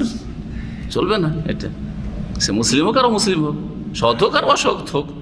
কথা বোঝা গেছে? তো এখানে যে হাদিসে মুসলিম কথাটি এসছে, দুটো হাদিসে, মানিকতা হাক্কা ইমরি মুসলিমের, এখানে আছে মালা ইমরি মুসলিম। এইটা হচ্ছে বলছেন ভাষ্যকারের জন্য খারাজা মখরাজাল গালিব তাকিদু বিল মুসলিমিন বাবি তাবির বিল গালিব। নবী সাল্লাল্লাহু আলাইহি ওয়াসাল্লাম যেই সময় হাদিসটা বলেন, সেই সময় তার সামনে মেজরিটি সবাই কি? সব মুসলিম। সুতরাং ওই আসল হচ্ছে যে সব মুসলিম। এটা মুসলিম দেশে যখন বলবেন, সৌদি আরবে বা বাংলাদেশে, তখন আসল হচ্ছে যে মুসলিম। কথা ঠিক না? কিন্তু এর মানে এই না যে মুসলিমদের সাথে এর বিপরীত কোনো আচরণ করা যাবে না, মোটেই না। আর একটা ব্যাখ্যা করা যেতে পারে, সেটা হচ্ছে যে আসল হচ্ছে যে মানব জাতি সবাই আল্লাহর বান্দা, স্বেচ্ছায় হোক আর অনিচ্ছাকৃত হোক। সুতরাং প্রত্যেক মানুষকে আল্লাহ যখন তার ইবাদতের জন্য সৃষ্টি করেছেন, সবাই তার আল্লাহর খাঁটি বান্দা হয়ে যাবে স্বেচ্ছায়। হ্যাঁ, স্বেচ্ছায় আল্লাহর বান্দা হবে। স্বেচ্ছায় আল্লাহর বান্দা হওয়াই মুসলিম। কথা বোঝা গেছে? প্রত্যেক মানুষ আল্লাহর বান্দা, প্রথম বললাম, স্বেচ্ছায় বা অনিচ্ছায়। কথা বুঝতে পারছেন? কিন্তু এর ব্যাখ্যা বুঝলেন না মনে হয়। জি, আল্লাহ কোরআন বলছে আসমান জমিনে যে কেউ আছে সবাই আল্লাহকে সেজদা করে, আছে না কোরআনে কারীমে? ওয়ালিল্লাহি ইয়াসজুদু মান ফিস সামাওয়াতি ওয়া মান ফিল আরদ। আসমান জমিনে যে কেউ আছে আল্লাহকে সেজদা করে, তো সেজদা করে নাকি? ফেরেশতারা সবাই আল্লাহকে সেজদা করে, ওটা ঠিক আছে। আসমানে যারা আছে, জমিনে যারা আছে, জিন আছে আর মানুষ আছে, জিন মানুষের অধিকাংশ আল্লাহকে সেজদা করে। তো আল্লাহ বলছে আসমান জমিনে যে আছে সবাই সেজদা করে। কোথা থেকে? এর মানে হচ্ছে আল্লাহর অনিচ্ছাকৃত আল্লাহর সামনে তার শির নত করে, সবাই অনিচ্ছাকৃত আল্লাহর সামনে শির নত করে। আর যারা মুসলিম মুমিন আত্মসমর্পণকারী, যারা আল্লাহর দিনকে মেনে নেছে শির নত করে, তারা স্বেচ্ছায় আল্লাহর সামনে শির নত করে। তাহলে আমরা মুসলিম, কিছু কিছু কাজ আমরা করতে বাধ্য অনিচ্ছাকৃত। আমাদের সৃষ্টিগত কাঠামোটা এমন যে অনিচ্ছাকৃত এই কাজগুলি করতে হবে। আপনি ইচ্ছা করেন না করেন ওইভাবেই করতে হবে আপনাকে, সেখানে আল্লাহ বাধ্য করেছেন আপনাকে ওইভাবেই করতে হবে। এই ক্ষেত্রে কাফের ওই রকম করছে, আপনি ওই রকম করছেন। কিন্তু অতিরিক্ত প্লাস মুসলিম স্বেচ্ছায় আল্লাহর ইবাদতবন্দি করছে, স্বেচ্ছায় লা ইলাহা ইল্লাল্লাহ পড়ছে, শাহাদাত দিচ্ছে, স্বেচ্ছাতে অন্তর থেকে খুলুসিয়াতের সাথে ঈমান নিয়ে এসছে, আল্লাহ পরকাল ইত্যাদি। স্বেচ্ছায় সে 5 ওয়াক্ত সালাতে হাজির হচ্ছে, স্বেচ্ছায় সে সিয়াম পালন করছে, সাদাকা করছে, যাকাত দিচ্ছে, হজ করছে, উমরা করছে, তাই না? জিকির আজগার করছে, তসবিহ করছে, নেক আমল করছে, গুনাহ থেকে বাঁচছে, স্বেচ্ছায় স্বাধীনভাবে, তাই না? স্বাধীনভাবে ভালো কাজ করছে, যে পাপ করছে সে স্বাধীনভাবে, তাই না? তাহলে ক্ষেত্রে আল্লাহ যেহেতু আমাকে আপনাকে স্বাধীনতা দিয়েছেন, ক্ষমতা দিয়েছেন, সেই জন্য আমরা স্বেচ্ছায় ইবাদত বন্দি করে প্রমাণ করছি যে আমরা আল্লাহর বান্দা, খাঁটি বান্দা হওয়ার চেষ্টা করছি। খাঁটি না হতে পারলেও খাঁটি বান্দা হওয়ার চেষ্টা করছি, কারণ আমরা আল্লাহর বিধানকে মানছি, মুসলিম আত্মসমর্পণকারী। পক্ষান্তরে কাফের মানে যেই ক্ষেত্রে তার স্বাধীনতা আছে, ক্ষমতা আছে, সেখানে সে অবাধ্য হয়ে যাচ্ছে, সেই জন্য সে কাফের, ওর নাম কাফের। কিন্তু যেই ক্ষেত্রে পারে না, সে আল্লাহ রাব্বুল আলামিনের যে সৃষ্টিগত নীতিমালা, শরীয়তের নীতিমালা না, সৃষ্টিগত নীতিমালার ক্ষেত্রে পারে না, তখন নিরুপায় হয়ে আল্লাহর আনুগত্য করছে। এটাকে বলা হয়েছে সেজদা বা আল্লাহর তসবিহ করা। সারা পৃথিবীর সব কিছুই তসবিহ করে, সব কিছুর মধ্যে কাফের পড়ে না? ওয়াইন মিন শাইইন ইল্লা ইউসাব্বিহু বিহামদিহি, এমন কিছু নেই যে আল্লাহর প্রশংসা বিজড়িত তসবিহ করে না, তার মধ্যে কাফের পড়ে না, নাস্তিক পড়ে না, বিধর্মী পড়ে না? তো ওরাও তো সামিল, তাতে গাছপালা সামিল, তো ওরা সামিল না? জি হ্যাঁ, ওয়ালাকিন লা তাফকাহুনা তাসবিহুম, কিন্তু তাদের তসবিহ বুঝো না তোমরা। অনিচ্ছাকৃত, অনেক অনিচ্ছাকৃত। কোন ক্ষেত্রে আমরা আল্লাহর আনুগত্য করি? আল্লাহ পা সৃষ্টি করেছেন কিসের জন্য? হাঁটার জন্য, চলার জন্য, দাঁড়ানোর জন্য। এটা শুধু মুসলিমরা করে? আল্লাহ সৃষ্টি করেছেন তো মুসলিমরা করে না কাফেরও করে? আস্তিক নাস্তিক সবাই করে, মুশরিকও করে। জবান দিয়েছেন কথা বলার জন্য আর স্বাদ চাখার জন্য। জবান দিয়ে আমরা মজা চেখে দেখি যে লবণাক্ত না মিষ্টি না কি, ঝাল না ঝাল না, তাই না? হাত দিয়ে ধারণ করি, চোখ দিয়ে দেখি, কান দিয়ে শুনি, নাক দিয়ে শুঁঙি। এই যে যেইভাবে আমাকে আপনাকে আল্লাহ সৃষ্টি করেছেন ওইভাবেই চলছি। এটা হচ্ছে ওয়ালিল্লাহি ইয়াসজুদু মান ফিস সামাওয়াতি ওয়া মান ফিল আরদ, আসমান জমিনে যা কিছু আছে সব আল্লাহকে সিজদা করে, তাওয়ান ওয়া আও কারহান। আল্লাহ বলছেন ইচ্ছাকৃত তাওয়ান আও কারহান, অথবা অনিচ্ছাকৃত। একজন মুসলিম ইচ্ছাকৃত যেখানে আল্লাহ সৃষ্টি করেছেন ওইভাবে মানছে, আর যেখানে তার স্বাধীনতা আছে ওই ক্ষেত্রে আল্লাহর বিধান মানছে। আর কাফের কারহান, অনিচ্ছাকৃত, নিরুপায়। ও যদি একজন নাস্তিক বলে যে আমি আল্লাহ তো বিশ্বাসী নই, পরকালে বিশ্বাসী নই, তাই না, সুতরাং আমি চোখ দিয়ে দেখব না, আমি কান দিয়ে দেখব, ক্ষমতা আছে। সারা দুনিয়ার নাস্তিক যদি একসাথে হয়ে যায় যে আমরা আল্লাহর সৃষ্টিগত নীতিমালার বিরুদ্ধাচরণ করে চোখ দিয়ে দেখব না, ক্ষমতা আছে। এটা হচ্ছে কারহান, জবরদস্তি, ও দেখতেই হবে চোখ দিয়ে। ওকে আল্লাহর নিয়ামত ব্যবহার করেছে, কিন্তু আল্লাহর সাথে এই নিয়ামতকে সম্পৃক্ত করছে না। একজন মুসলিম এই নিয়ামতগুলি আল্লাহর ব্যবহার করেছে আর আল্লাহর সাথে সম্পৃক্ত করেছে। আলহামদুলিল্লাহ, আল্লাহ আমাকে দৃষ্টি শক্তি দিয়েছেন, আল্লাহ আমাকে বলার তৌফিক দিয়েছেন, আল্লাহ আমাকে এলেম দিয়েছেন, আল্লাহ আমাকে হাত দিয়েছেন, আমাকে পা দিয়েছেন, আমাকে সুস্থ রেখেছেন। একজন মুসলিম বলছে, একজন কাফের সব প্রাকৃতিক, ন্যাচারাল, প্রাকৃতিক। এই হচ্ছে পার্থক্য। কথা অন্যদিকে গেলেও এই বিষয়গুলি কিন্তু গুরুত্বপূর্ণ কোরআন কারীমের, অনেকে এই বিষয়গুলি বুঝে ওঠে না। আসি তাহলে, কেউ যদি মিথ্যা কসম করে কোনো মুসলিমের, মানে কোনো মানুষের, এখানে মুসলিম হোক আর অমুসলিম হোক, কোনো মানুষের ধন সম্পদ বেঈমানি করে, তাহলে লাকি আল্লাহ, আল্লাহর সাথে সাক্ষাৎ করবে, আল্লাহর সামনে হাজির হবে, হাজিরা দিতে হবে সবাইকে।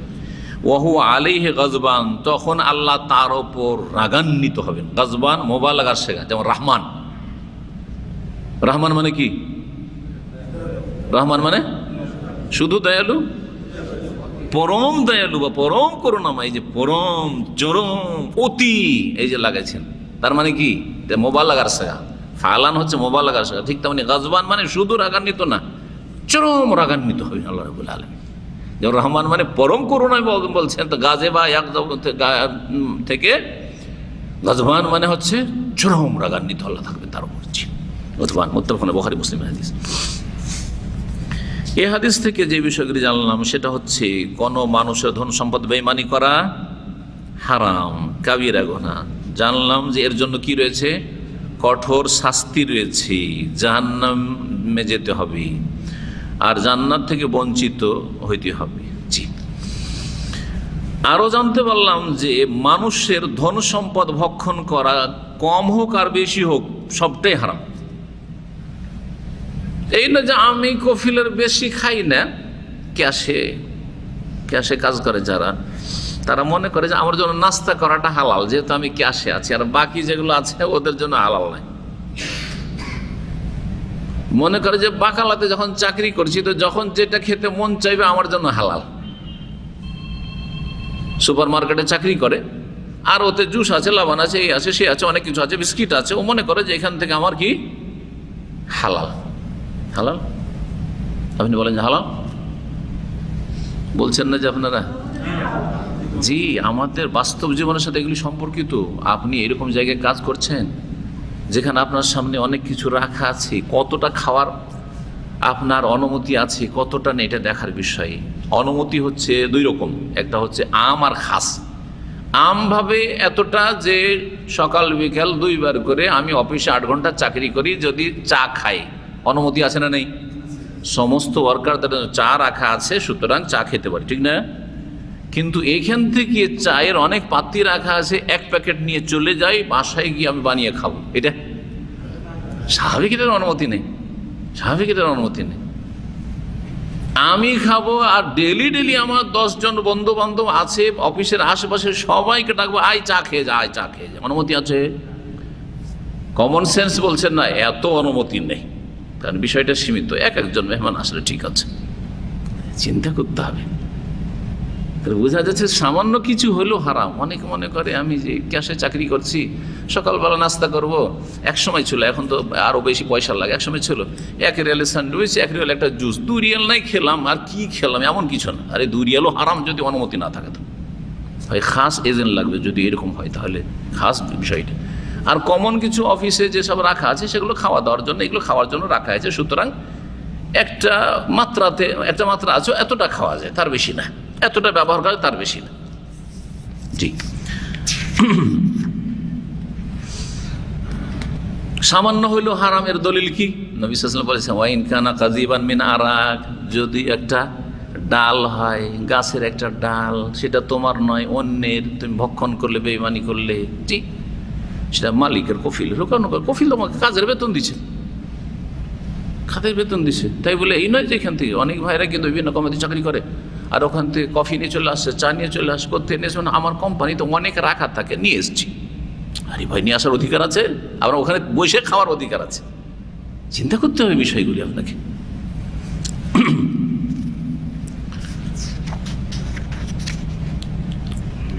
একটি গুরুত্বপূর্ণ বিষয় এখানে আর আছে, সংশয়। সেটা হচ্ছে যে এই লোকটি, যে লোক বেঈমানি আত্মসাৎ করলো, সে কাফের না ফাসেক? কাফের না ফাসেক? ফাসেক। তো ফাসেক কি চিরকাল জাহান্নামী হবে? হ্যাঁ, দীর্ঘকাল হইতে পারে, কিছু কাল হইতে পারে, চিরস্থায়ী জাহান্নামী তো হবে না, তাই না? আর তার জন্য কি জান্নাত একবারে হারাম হয়ে যাবে? জান্নাত হারাম হওয়া মানে কি? মানে কোনোদিন জান্নাত যাবে না, হারাম। আর জাহান্নাম ফরজ, মানে চিরকাল জাহান্নামী, তাই না?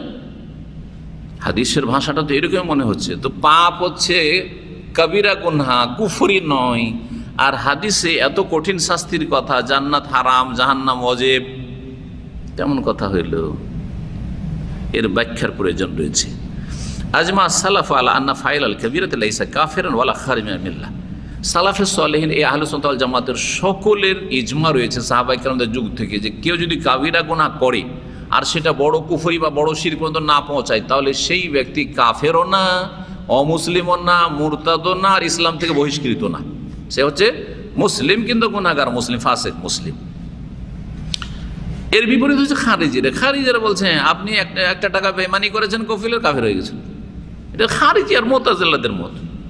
কাবিরা গুনাহ করলে গেলেন, ইসলাম থেকে বেরিয়ে গেলেন।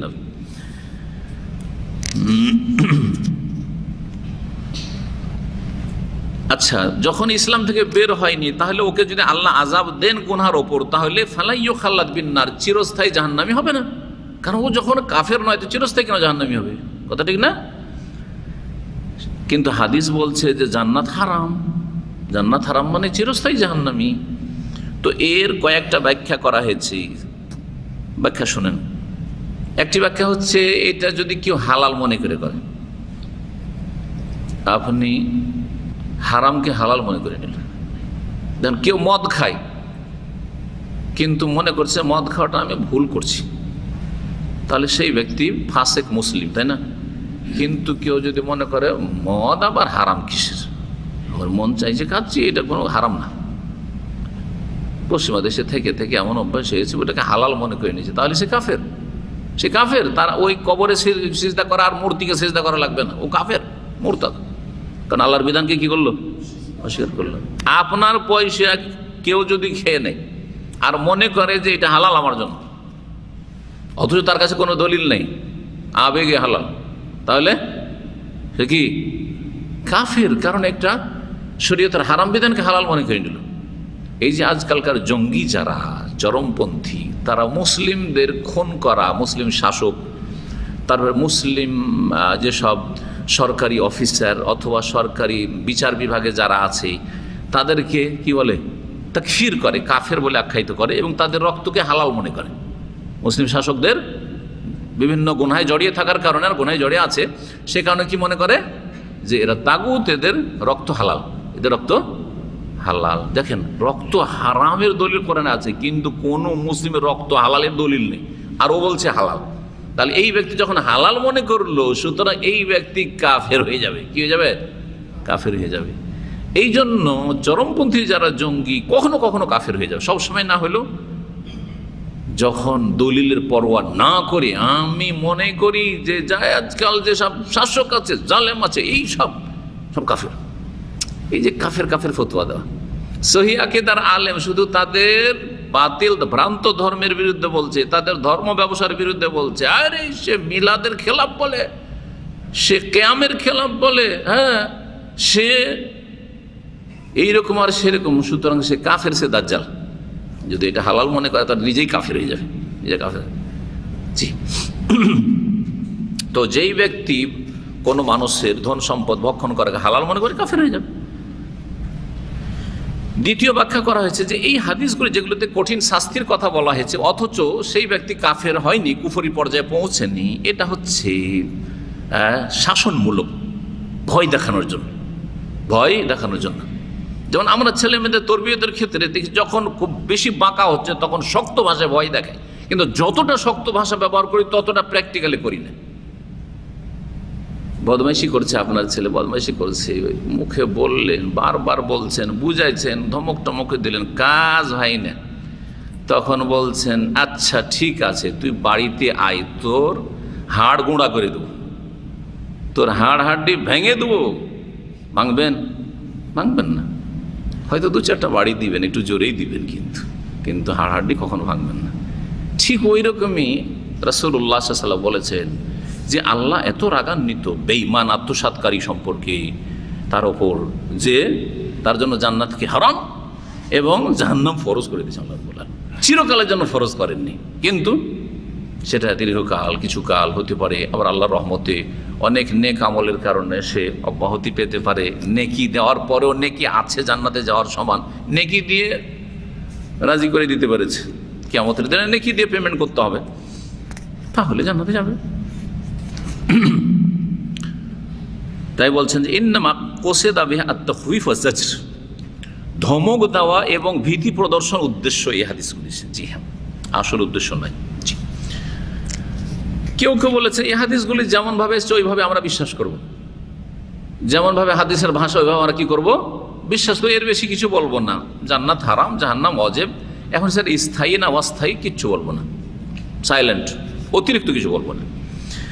ইবনে তাইমিয়া রাহিমাহুল্লাহ খুব সুন্দর কথা বলেছেন এই ক্ষেত্রে, এই হাদিসগুলির ক্ষেত্রে। বলছেন যে মানুষের জীবনে বেশ কিছু কাজ আছে যেগুলি আল্লাহর নেয়ামতকে অজেব করে, মানে জান্নাতকে অজেব করে। আবার বেশ কিছু পাপাচার আছে যেগুলি আল্লাহর আযাব বা জাহান্নামকে অজেব করে। আর এই দুটোতে সংঘর্ষ সংঘাত চলতে থাকে, ধাক্কাধাক্কি লড়াই চলতে থাকে। যখন আপনি নেকির কাজগুলি করছেন, আপনার জন্য এই নেকির কাজ কি করছে, জান্নাতের দিকে নিয়ে যাওয়ার জন্য প্রতিরোধ গড়ে তুলছে। যখন গুনহার কাজ করছেন, তখন গুনহার কাজগুলি আপনাকে জাহান্নামে নিয়ে যাওয়ার জন্য প্রতিরোধ গড়ে তুলছে। এইভাবে এক আমল আর এক আমলের সাথে ধাক্কাধাক্কি করছে, কে নিয়ে যেতে পারে, কে কোথায় নিয়ে যেতে, পাপ জাহান্নামে নিয়ে যাওয়ার চেষ্টা করছে, আর নেকি সওয়াব জান্নাতের দিকে নিয়ে যাওয়ার চেষ্টা করছে। ফাহমালু হাযা সাওয়াবুন লিদুখুলিহিন নার ওয়ালাকিন মা মাহু মিনাল ঈমান ইয়ামনাহু মিনাল খুলুদি ফিহা। এখন নেকির আমলগুলি জান্নাতের দিকে নিয়ে যেতে চাইছে, আর গুনহার কাজগুলি জাহান্নামের দিকে নিয়ে যেতে চাইছে, তো দুটোতে সংঘর্ষ চলছে। এখন এই সংঘর্ষের নিষ্পত্তি কোথায়? ঈমান। ঈমান, যে ঈমানটা আছে, যদি আসল ঈমানটা থাকে, ঈমানে শিরক নেই, ঈমানে কুফরি নেই, ঈমানে নাস্তিকতা নেই, ঈমানে বিধর্মিতা নেই, বরং আল্লাহর প্রতি ঈমান আছে, কিন্তু কুপ্রবৃত্তির অনুসারী হয়ে নিজেকে কন্ট্রোল রাখতে পারে না, বিভিন্ন পাপে জড়িয়ে যাচ্ছে, এই ঈমান মাঝে মাঝে তাকে ধিক্কার দিচ্ছে, যার কারণে ঈমানের কারণে চিরস্থায়ী জাহান্নামে হবে না। ঈমানটা তখন কি পেয়ে যাবে, প্রাধান্য পেয়ে যাবে বা শক্তিশালী হয়ে যাবে। ঈমানটা নেকির পক্ষ নিয়ে নিল, গুনাহ জাহান্নামের পক্ষ নিয়েছে, আর নেকি জান্নাতের পক্ষ নিয়েছে, আর ঈমানটা তখন নেকির পক্ষ নিয়ে নিল, তখন কি হয়ে গেল, শাস্তি হইলো জাহান্নামে গেল, চিরস্থায়ী জাহান্নামে হবে না, জান্নাতে চলে যাবে। খুব সুন্দর কথা বলেছেন ইবনে তাইমিয়া রাহিমাহুল্লাহ।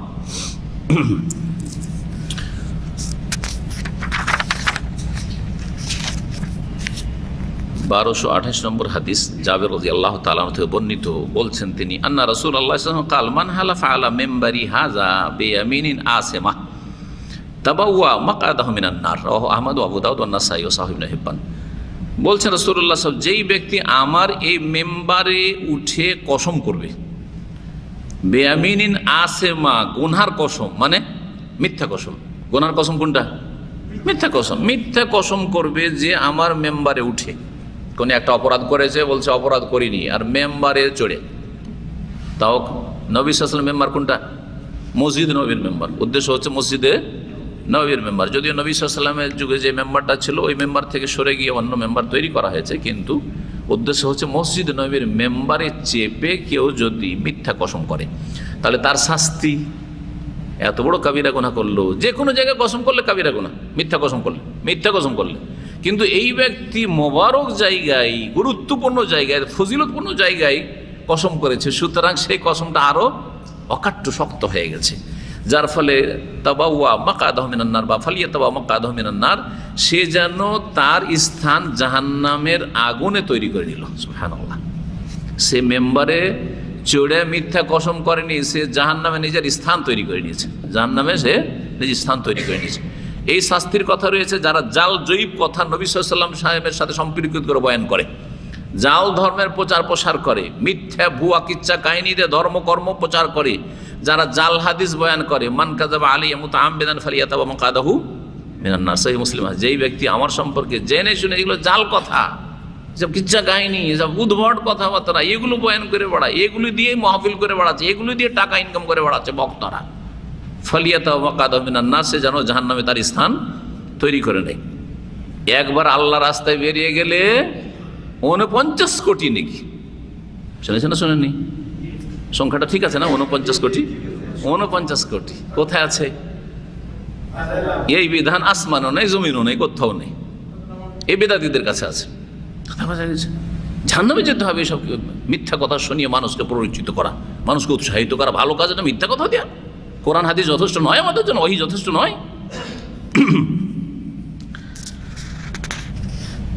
হাদিস মুসনাদ আহমদে রয়েছে, আবু দাউদ আছে, নাসাইতে আছে, ইমাম ইবনে হিব্বান হাদিসটিকে সহিহ বলেছেন। জি, এই হাদিস কি প্রমাণ করে? যে মিথ্যা কসম করা হারাম এবং তার জন্য কঠোর শাস্তি রয়েছে। আর সেটা যদি আবার ফজিলতের জায়গায়, মোবারক জায়গায় করা হয়, তো সেই কসমটি আরও শক্ত হয়ে যায়। ওর শাস্তি, যদি মিথ্যা কসম করে তাহলে ওর শাস্তি আরও বেড়ে যায়।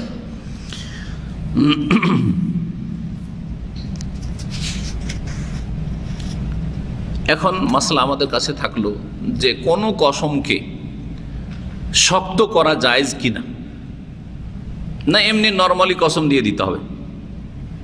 বুঝতে পারছেন কথা? একটা কসম, আল্লাহর কসম করে বলছি ভাই আমি এই কাজ করিনি, বা তোমার এটা নিইনি, আমি এটা আমারই, কিন্তু আসলে নিয়েছে, আসলে কাজ করেছে। আল্লাহর কসম করে বলছি চুরি করিনি, রুমে চুরি হয়েছে। আজকাল প্রবাসীদের এই ঘটনাগুলি খুব ঘটছে। 5,000 রিয়াল চুরি হয়ে গেছে, স্বর্ণ কিনা রেখেছিল, দেশে যাবে, চুরি হয়ে গেছে। আর রুমেরই কেউ চুরি করেছে, কিন্তু একজন দেখলো যে আমি তো ফেঁসে যাব, সবাই কসম করছে, ও কসম করে আল্লাহর কসম আমিও নিনি, আমি নিন। ঠিক আছে, জাহান্নামে যেতে হবে, আর জান্নাত হারাম, তফসিল শুনলেন। এখন একে কসম দিতে গিয়ে কি একে কোনো মোবারক জায়গাতে কসম দেওয়া যায় কিনা, বা কসমটাকে বিভিন্নভাবে শক্ত করা যায় কিনা? স্থানের মাধ্যমে শক্ত করা যেতে পারে, সময়কালের মাধ্যমে শক্ত করা যেতে পারে, ভাষার মাধ্যমে শক্ত করা যেতে পারে। কথাগুলি ভালো করে বুঝেন। ভাষা দিয়ে কসমকে শক্ত করা যায়, আবার স্থান চেঞ্জ করে কসম শক্ত করা যায়, আবার সময়কাল পরিবর্তন করে কসমকে শক্ত করা যায়। এখন প্রথম ইখতিলাফটাতে আসি। ওলামারা যেহেতু ইখতিলাফ করেছেন যে কসমকে শক্ত করা যায় কিনা, অকাট্য করা, এরকম। অধিকাংশ ওলামা বলছেন যে যাহাবা জমহুরুল উলামা ইলা ওজুবে তাগলিযিল ইয়ামিন ফি দাওয়ি আল্লাতী লাহা খাতার ইযা তালাবাহা মান তাওয়াজ্জাহাত লাহুল ইয়ামিন। যেসব দাবি দাওয়াতে ঝুঁকি রয়েছে সেগুলোতে কসম অকাট্য করা ওয়াজিব। জায়েজ সবাই বলছে, জায়েজ সবাই বলছে, কিন্তু ওয়াজিব যেসব বিষয়গুলিতে দেখা যাচ্ছে যে দাবি দাবা মিথ্যা করে নিতে পারে, সাক্ষী মিথ্যা নিয়ে চলে আসতে পারে, অথবা এই মিথ্যা কসম করে নিতে পারে, এইরকম ক্ষেত্র রয়েছে, তখন কসমকে শক্ত করা ওয়াজিব। আর ইমাম আবু হানিফা, ইমাম আহমদ রাহিমাহুল্লাহ তারা বলছেন যে না, কসম অকাট্য করা ওয়াজিব নয়, জায়েজ কিন্তু ওয়াজিব নয়। করলে করলো। ওয়াহাদা রাজিউন ইলাল হাকিম, এটা হাকিমের ইচ্ছা। বিচারপতি যদি মনে করে যে আমি কসমটাকে শক্ত করব, ধরেন সামাজিক বিচার সালিস, আমাদের সাথে সামাজিক বিচার সালিস হয় সময়, যদি ইনসাফ হয় সামাজিক বিচার সালিসে তাহলে তো ভালো কথা, কিন্তু অধিকাংশ ক্ষেত্রে ইনসাফ হয় না। আমরা মাদ্রাসাতে বিচার করেছি, মাদ্রাসায় যারা পড়েছেন ভালো করে জানেন যে বিভিন্ন বিচার আচারগুলি আমাদেরকে মাদ্রাসায় করতে হয়, শিক্ষক স্টাফদেরকে করতে হয়, কারণ হোস্টেলে থাকে ছেলেরা, আর বিভিন্ন অপরাধ হইতে থাকে, তো অপরাধের ক্ষেত্রে কেউ যখন অস্বীকার করে তখন কসম দিতে হয়, বা কারো উপর অপবাদ দিয়েছে তখন কসম করাইতে হয়। এই কসমগুলি শক্ত করা যায় সবার কাছে, কিন্তু ওয়াজিব কি না, একদল বলছে ওয়াজিব, আরেক দল বলছে ওয়াজিব নয়। কসম শক্ত করার তরিকা কয়টা বললাম? 3টে। একটা হচ্ছে ভাষা দিয়ে।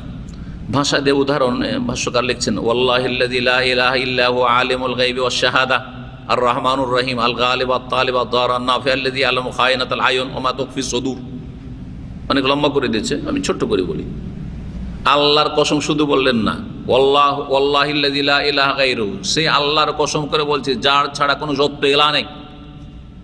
জি, সে আল্লাহর কসম করে বলছে যার হাতে আমার প্রাণ আছে, ওয়াল্লাযী নাফসি বিয়াদিহি, সে আল্লাহর কসম করে বলছি যে আল্লাহ আমার মালিক, আমার পরিবারের মালিক, আমার ছেলেমেয়ের মালিক, আমার রিজিকের মালিক, ইত্যাদি ইত্যাদি। বলে কথাকে শক্ত করলেন, কসমকে।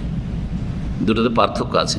আল্লাহর কসম হুট করে একটা মূর্খ খেয়ে নেবে, কিন্তু যখন বলবেন তুই বল, সেই আল্লাহর কসম করে বলছি যে আল্লাহ তোকে রিজিক দেয়, তোর স্ত্রীকে, তোর ছেলে মেয়েকে রিজিক দেয়, তোদেরকে সুস্থ রেখেছে, তোদের হায়াতের মালিক, মৌতের মালিক, সুস্থতার মালিক, বালা মুসিবতের মালিক, সব কিছুর মালিক, সেই আল্লাহর কসম করে বল। এই ভাষাতে ভয় পেয়ে যাবে, কি জানি কি হয় না হয়, ঠিক না? হ্যাঁ, তো ভাষা দিয়ে হচ্ছে কসম শক্ত করা একটা। আর একটা হচ্ছে সময়কে কেন্দ্র করে কসম শক্ত করা। কিছু কিছু সময় আছে গুরুত্বপূর্ণ সময়, যেমন আসর থেকে মাগরিব, এই সময়টা গুরুত্বপূর্ণ, ফজিলতের সময়। জি, আর বিশেষ করে সেটা যদি আবার জুমা বারে হয়, জি, জুমার দিন কসম দেব, আর আসর থেকে মাগরিবের মাঝে দেব, আর মসজিদে নিয়ে গিয়ে দেবো কসম। উজু করে আসতে হবে তোকে আগে, হ্যাঁ, তারপরে 2 রাকাত নামাজ পড়ে আসবি তুই, আর তারপরে মেম্বারে চড়ে কসম। দেখেন কি সাহস থাকে, যদি সামান্য ইমান থাকে ওর সাহসই হবে না যে মিথ্যা কসম করবে, ও ধ্বংস হয়ে যাবো আমি এরকম করে কসম করলে, বোঝা গেছে না? কিন্তু ওকে যদি বিচার সালিসে কোথাও উঠানে গ্রামে বিচার হচ্ছে, আর সেখানে এই আল্লাহর কসম করে বলতো, আল্লাহর কসম এই কাজ করিনি, কথা বোঝা গেছে? জি হ্যাঁ। তো ভাস্কর বলছে ওয়াত্তাকলিজ হাফিজ জামান, সময় কালকে কেন্দ্র করে কসম ককাট্য করা হচ্ছে বাদাল আসা, যেমন আসরের পরে, আরাফার দিনে কসম। ধরেন আরাফা কাছাকাছি, ঠিক আছে, আরাফার দিনে বিচার হবে, ওই দিনে কসম। রোজার অবস্থায় কসম, তো অবস্থা দিই। ওয়াত্তাকলিজ হাফিল মাকান, স্থানের দিক থেকে, হ্যাঁ, বা স্থানকে কেন্দ্র করে অকাট্য করা। চল মক্কাতে তো আছি, চল হারামে গিয়ে কসম দেবো তোকে, হারাম শরীফে দেখে কসম দেবো। চল রুকনি ইয়ামানি আর হাজরে আসওয়াদের মাঝখানে তোর কসম হবে। চল ওই যে হাজরে আসওয়াদ আর ওই মাকাম ইব্রাহিমের মাঝখানে, ওইখানে করে যেখানে ওয়াত্তাখিযু মিন মাকাম ইব্রাহিম মুসাল্লা, ওইখানে তোকে কসম দেবো। কত সহজ, মিথ্যা কসম করবে? জি হ্যাঁ, জায়েজ আছে, জায়েজ আছে। মদিনায় যদি কসম কেউ দেয়, চল নবী সাল্লাল্লাহু আলাইহি ওয়াসাল্লাম মেম্বারের কাছে দাঁড়িয়ে বা মেম্বারে চড়িয়ে কসম দেবো। অন্য অন্য দেশে ভাষ্যকার ইন্দাল মেম্বারের কাছে বলেছে, মেম্বারের ওপরে বলেননি। কিন্তু আমার জীবনের একটা ঘটনা, একবারে প্রথম বয়সে কিন্তু শিক্ষকতার মদিনা আসার আগে শিক্ষক ছিলাম, আর এইরকমই একটা অপরাধের কেস ছিল, অপরাধটা বলবো না, ছাত্রদের 2 ছাত্রের কসম দেওয়ার প্রয়োজন হলো। তখন দেখলাম যে ছেলেটা চট করে সাহস করে এনেছে কসম করার জন্য। তো আমি বললাম যে কসম ঠিক আছে, কিন্তু কসমটা এমনি এরকম না, উজু করে আসুক। উজু করে আসতে বললাম, উজু করে আসার পরে বললো তুমি নামাজ পড়ে এসো, যাও 2 রাকাত নামাজ পড়ে এসো। আমি বলছি না এগুলো সুন্নত না বেদাত, কিন্তু অকাট্য করার তরিকা যেটা আমি করেছি আর কি। তারপরে বললাম মেম্বারে চড়ো, মেম্বারে চড়ো। মেম্বারে চড়িয়ে যেমন চড়িয়ে দিয়েছি, আর বলছি এখনো বলো আল্লাহর কসম করে বলছি আমি দোষী না, আমি এই কাজ করিনি। থরথর করে আল্লাহ থরথর করে কাঁপতে লেগেছে। 1983 ঘটনা, তখন কেমন যুবক ছিলাম, হ্যাঁ, জি হ্যাঁ, 21-22 বছর বয়সে। চোখের সামনে দেখা থরথর করে ছেলেটা কাঁপতে লেগেছে। আর মাদ্রাসা কমিটির যারা সেক্রেটারি, সভাপতি, সবাই সেখানে হাজির, বড় একটা বিচার, আর শিক্ষক স্টাফ হাজির, আর মাদ্রাসার যতগুলি ছাত্র 100-150 সব হাজির, সবার সামনে সুবহানাল্লাহ থরথর করে যেমন কাঁপতে লেগেছে, কিছু বলিনি আমরা। তো ওর মধ্যে ওই অবস্থা দেখে আমাদের সভাপতি সাহেব যিনি ছিলেন, আরে এর ছেলেটাকে ধর না, আসলে খেয়ে পড়ে যাবে, ছেলেটাকে তাড়াতাড়ি করে ধরে নামিয়ে নিল, বিচার হয়ে গেল, আসামি ধরা খেয়ে গেল, আসামি ধরা খেয়ে গেল। জি, এটা আমার জীবনে হয়েছে। এই ঘটনা থেকে সুবহানাল্লাহ ওই গ্রামের লোক এত শ্রদ্ধা করতো, এত শ্রদ্ধা করতো, যদি আমাদের বেদাতি সমাজে হইতাম তো তা বলিয়ে কামেল পীর সাহেব হয়ে যেত তাদের। সুবহানাল্লাহ, সুবহানাল্লাহ, আল্লাহু আকবার। ওই ছেলেটা খুব লজ্জিত পরে হয়েছিল, অনুতপ্ত হয়েছিল, ক্ষমা চেয়েছিল। আসলে অপরাধী ছিল সে, আমি জানতাম যে সে অপরাধী, আর এই জন্যই করে শক্ত করে চট করে কসম খেয়ে নিচ্ছে। আর এই কসম খাওয়ানোতে আরেকটা ছেলের ওপর দোষ আরোপ হয়ে যাচ্ছে, বা আরেকজন শিক্ষক ওপর দোষ আরোপ হয়ে যাচ্ছে, যার ফলে এইভাবে করেছিলাম। তো আলহামদুলিল্লাহ তাতে আল্লাহ সফল করেছিলেন। তো এই ছিল আজকের দর্স। একটা হাদিস আছে, শেষ করে তার এই অধ্যায়টা শেষ হয়ে যাবে কিছুক্ষণ। আবু হুরায়রা রাদিয়াল্লাহু তাআলা আনহু থেকে বর্ণিত 1229 নম্বর হাদিস, কালা কালা রাসূলুল্লাহ বলেছেন, সালাসাতুল লা ইউকাল্লিমুহুমুল্লাহু ইয়াওমাল কিয়ামাহ, 3 শ্রেণীর মানুষের সাথে আল্লাহ কিয়ামতের দিনে কথা বলবেন না। কথা বলবেন না মানে রহমতের সাথে কথা বলবেন না, রাগান্বিত হয়ে কথা বলেন। কারণ অন্য হাদিস রয়েছে প্রত্যেক মানুষের সাথে আল্লাহ কথা, কাফেরের সাথে কথা বলবেন, প্রত্যেক মানুষের আল্লাহ হিসাব নেবেন। কোনো অনুবাদক দোভাষী থাকবেন, হাদিস আছে না, মা মিনকুম মিন আহাদিন ইল্লা সায়ুকাল্লিমুহু রাব্বুহু ওয়া লাইসা বাইনাহু ওয়া বাইনাহু তুরজুমান। তাহলে হাদিসে দ্বন্দ্ব নেই, সংঘর্ষ নেই। ওখানে আছে কথা বলবেন সবার সাথে, কিন্তু যারা পাপিষ্ট তাদের সাথে রাগান্বিত হয়ে কথা বলবেন, মায়ার কথা নেই। আর এখানে আছে কথা বলবেন না কিয়ামতের, মানে কোনো মায়া দয়ার কথা নেই তার সাথে। জি, ওয়ালা ইয়ানজুরু ইলাইহিম, তাদের দিকে তাকাবেন না, মানে দয়ার মায়ার দৃষ্টিতে তাকাবেন না। ওয়ালা ইউযাক্কিহিম, এবং তাদেরকে পাপ থেকে পাক পবিত্র করবেন না। পাপ থেকে পাক পবিত্র হয়ে তো জান্নাতে চলে যাবে, পাপিষ্ট হয়েই থেকে যাবে কিয়ামতের মাঠেও। ওয়ালাহুম আযাবুন আলিম, এবং তাদের জন্য মর্মান্তিক শাস্তি রয়েছে বা বেদনাদায়ক শাস্তি রয়েছে। আলাম থেকে, আলাম মানে কি, আজকাল হাসপাতালে যাচ্ছেন বলছেন না ফি আলাম, ফি আলাম, মানে আলাম থেকে আলিম, আযাবুন আলিম মানে বেদনাদায়ক যন্ত্রণা। জি, বেদনাদায়ক, জি, বা যন্ত্রণাদায়ক। রাজুলুন, 3 শ্রেণীর মানুষের জন্য এই কয়টা শাস্তি? আল্লাহ কথা বলবেন না, আল্লাহ তাদের দিকে নজর দেবেন না, তাদেরকে পাক পবিত্র করবেন না, তাদের জন্য মর্মান্তিক শাস্তি রয়েছে। 4টি শাস্তি। 3 শ্রেণীর মানুষ। রাজুলুন, এক শ্রেণীর লোক, আলা ফজলে মাইন, তার কাছে অতিরিক্ত পানি আছে, অতিরিক্ত পানি আছে। বিল ফালাতি, শহরে নয়, শহরে হইলেও তো আপনার পানি আমাকে না দিলেও চলবে, আমি অন্য জায়গা থেকে পানি পেয়ে যাব। আলা ফালাতের মানে মাঠে ময়দানে, মরুভূমিতে, মরুভূমিতে ওর কাছে শুধু পানি আছে, আর কত পানি নেই, ওর কাছে পানি আছে আর কোথাও পানি নেই। তার ও যদি পানি না দেয়, দখল করে থাকে, পানি খেতে না দেয়, তো পিপাসায় মরে যাবে। ওর কাছে অতিরিক্ত পানি, এমন নয় যে তার একবার খুবই জরুরি এখন পানি, অতিরিক্ত পানি আছে, সে খেয়েও দিতে পারবে।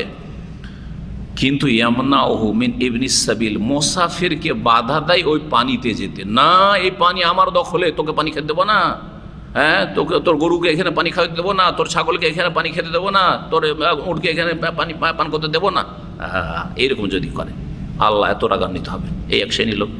দ্বিতীয়, ওয়ারাজুলুন, দ্বিতীয় লোক হচ্ছে বায়া রাজুলান, এক লোকের সাথে ব্যবসা করলো, কেনা বেচা করলো। বেসেল আতিন, কোন মাল সামান, বাদাল আসরি, আসরের পরে।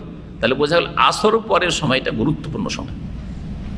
ফাহালা ফালাহু বিল্লাহ, আল্লাহর কসম করলো এই আসরের পরে।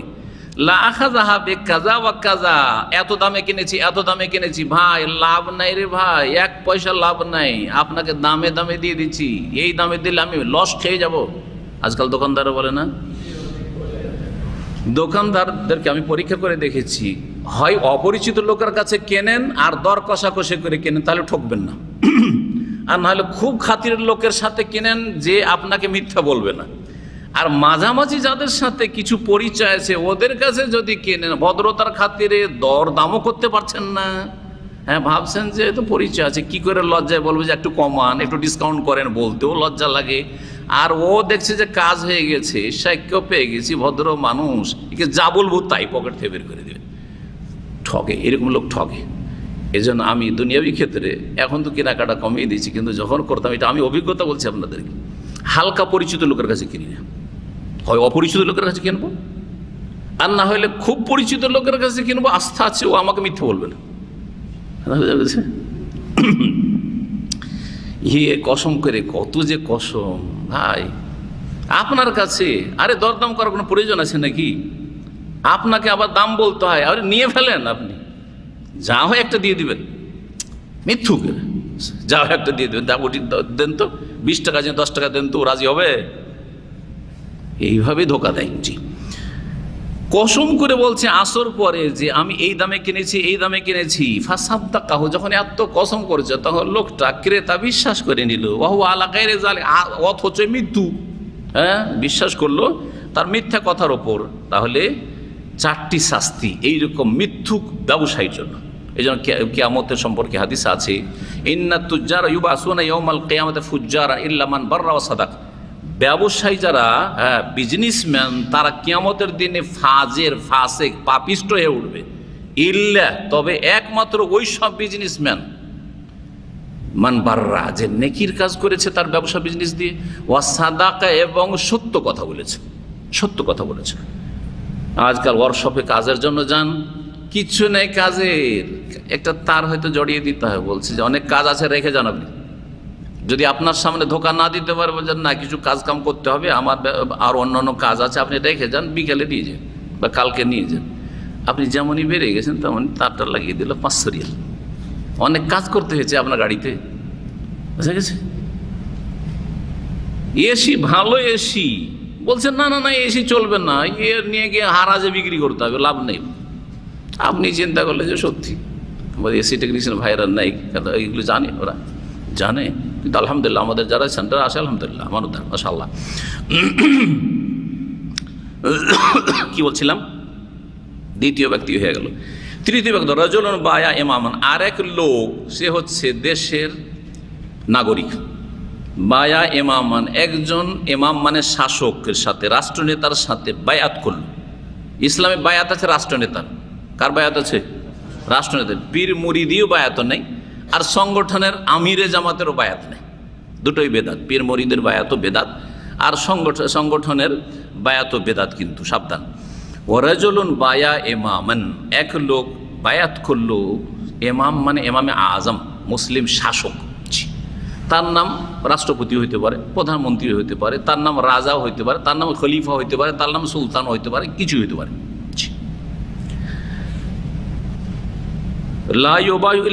কিন্তু যখন বায়াত করেছিল যে আপনার আনুগত্য করব, দেশদ্রোহিতা করব না, আর দেশে কোনো কলহ সৃষ্টি করব না, নাশকতামূলক কাজ করব না, অ্যান্টি নেশন কোনো কাজ করব না, এরকম কথা বললো। কিন্তু উদ্দেশ্য লা ইউবায়ু ইল্লা লিদ-দুনিয়া, যে বায়াত শপথ করেছে দুনিয়ার গরজে।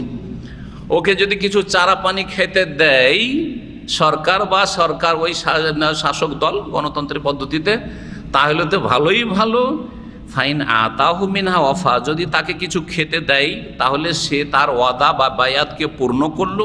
ওয়াইন লাম ইউতিহ মিনহা, তাকে যদি যথাযথ না দেয়, মন খুশি করতে পারলো না তাকে দিয়ে, লাম ইয়াফে, তখন ওয়াদা পূরণ করলো না। কি করলো না? তখন ওয়াদা খেলাপি করলো, বায়াত ভঙ্গ করে দিল, বিশ্বাসঘাতকতা করে দিল, গাদ্দারি শুরু করে দিল, দেশের বিরুদ্ধে কাজ করা শুরু করলো, বিদ্রোহ ঘোষণা করলো, ভিতর অশান্তি দেশে সৃষ্টি করার চেষ্টা করলো।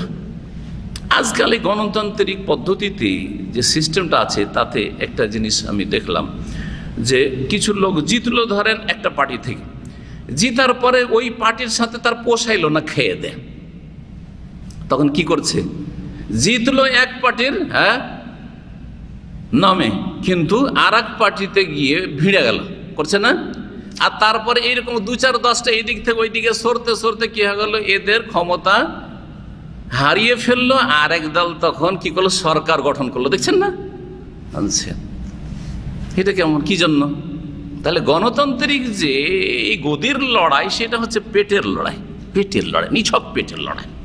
জি, এটা হকের লড়াই নয়, পেটের লড়াই। এই দলে খেতে পেল না, চল ওই দলে বেশি বেনিফিট আছে, আবার ওখানে পেল না, চল ওইখানে। এক সময় কংগ্রেস ছিল, হয়ে গেল তৃণমূল পোষাইল না, হয়ে গেল বিজেপি। বুঝতে পারছেন? এই হলো অবস্থা, এ হলো অবস্থা। জি জি হ্যাঁ, নাই অন্যায় বলে কিছু নেই, স্বার্থ যেখানে আছে সেখানে আছে। ইসলাম এটা শেখায়নি। ইসলাম শিখিয়েছে যে যেখানে থেকে কল্যাণমূলক কাজ হবে সেখানে আপনাকে থাকতে হবে, হকের সাথে থাকতে হবে, বাতিলের সাথে থাকা হারাম। জি, তো মুসলিম শাসকের আনুগত্য করা ফরজ, আর তার সাথে বায়াত করেছে, তোর বায়াত পুরা করা ফরজ।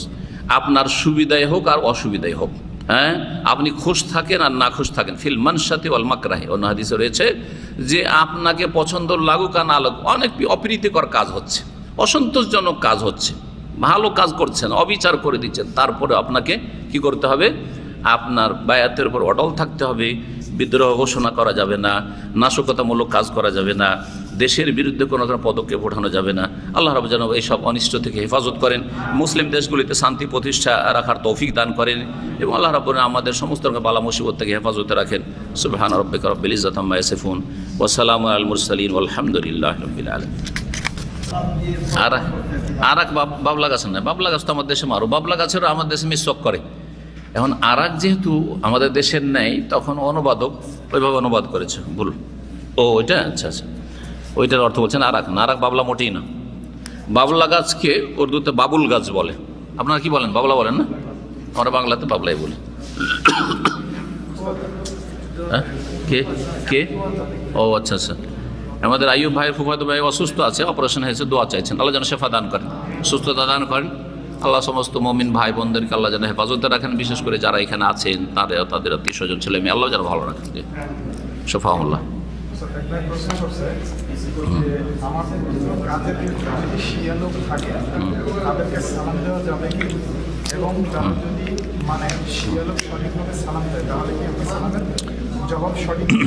দেখেন,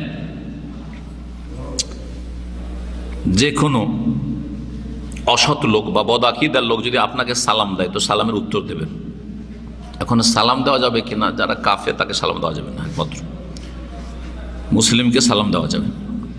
মুসলিমদের মধ্যে বিভিন্ন ফিরকা যারা বড় কুফরিতে লিপ্ত আছে, বড় শিরকে লিপ্ত আছে, নাম না উল্লেখ করে, ধরেন মাজারে সিজদা করে, গায়রুল্লাহকে ডাকে, আর যাদের কথা বলে জিজ্ঞেস করেছেন তারা গায়রুল্লাহকে ডাকে, তাদের ধর্মকর্মে হচ্ছে শিরক করা।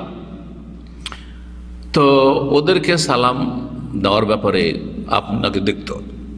সালাম যদি না দেন এতে ক্ষতি হবে না, আপনার কোনো ক্ষতি নেই, তার অনিষ্ট বলে কোনো আশঙ্কা নেই, তাহলে সালাম দেবেন না। যেমন আমি এখানে আছি, আমি রাস্তাতে চলাফেরা করছি, আর আমি জানছি যে এটা হচ্ছে সেই বদআকিদা মুশরিক, যদিও মুসলিম নাম কিন্তু শিরিককারী, সালাম দেবো না, আপনারও দেবেন না। কিন্তু আপনার কোম্পানি যদি আপনার ম্যানেজার হয়, আপনার ফোরম্যান সুপারভাইজার হয়, আর ওকে সালাম দিচ্ছেন না, ওর অফিসে ঢুকছেন না আপনি দিনে কয়েকবার করে, বা একবারই হোক না কেন, আপনি স্যালারি নিতে মাসে একবার ঢুকছেন, এই সালাম কেন দিলে না?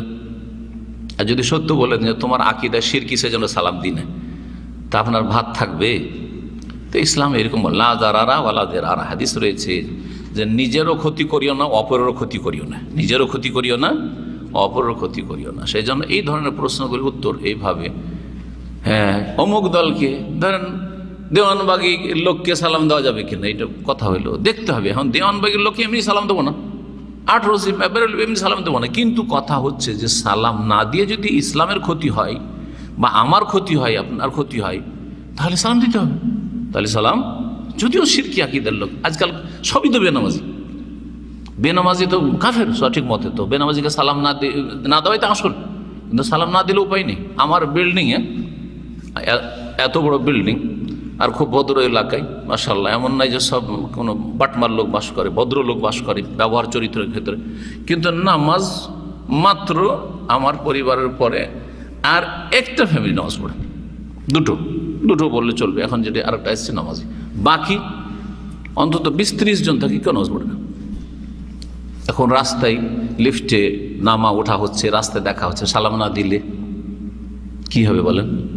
শত্রুতা বাড়বে না? শত্রুতা বাড়বে কিনা? টেনশনে আসবে।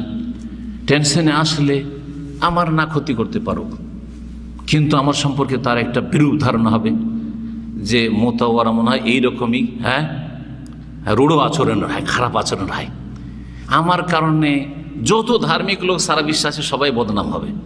তা না করে এদের অনিষ্ট থেকে রক্ষা পাওয়ার জন্য, এদের নোংরা ভাষা থেকে বাঁচার জন্য সালাম দিয়ে দিলাম। কথা বোঝা গেছে?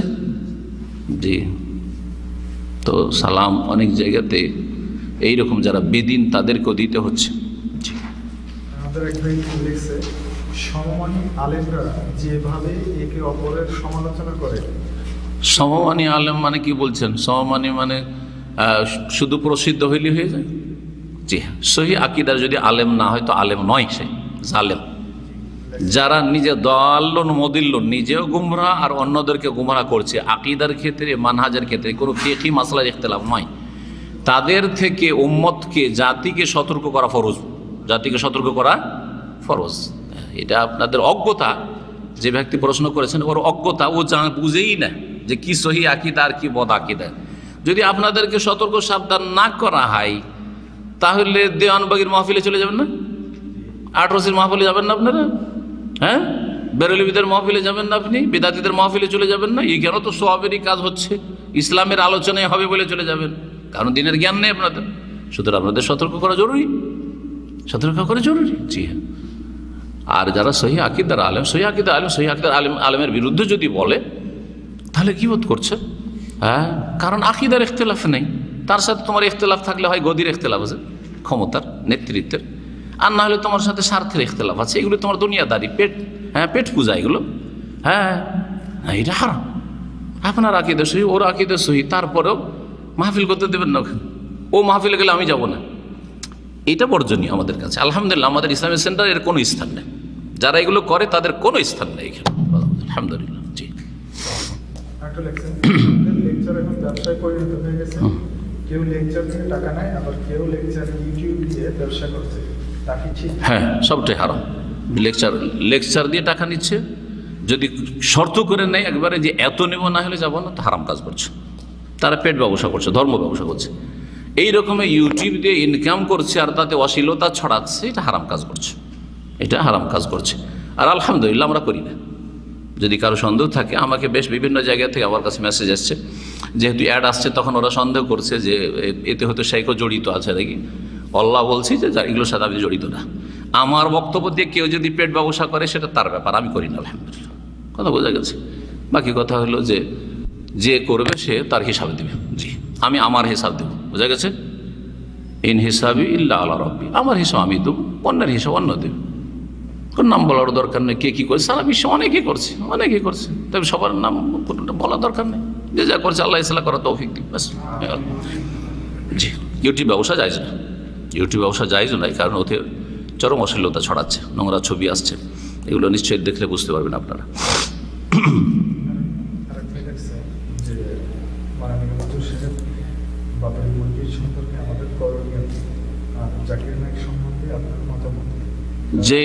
যেই মসজিদ, বাবরি মসজিদ সম্পর্কে আমাদের করণীয় কি? যেই মসজিদটি আছে সেই মসজিদগুলি ফুল করেন, এটা হচ্ছে করণীয়।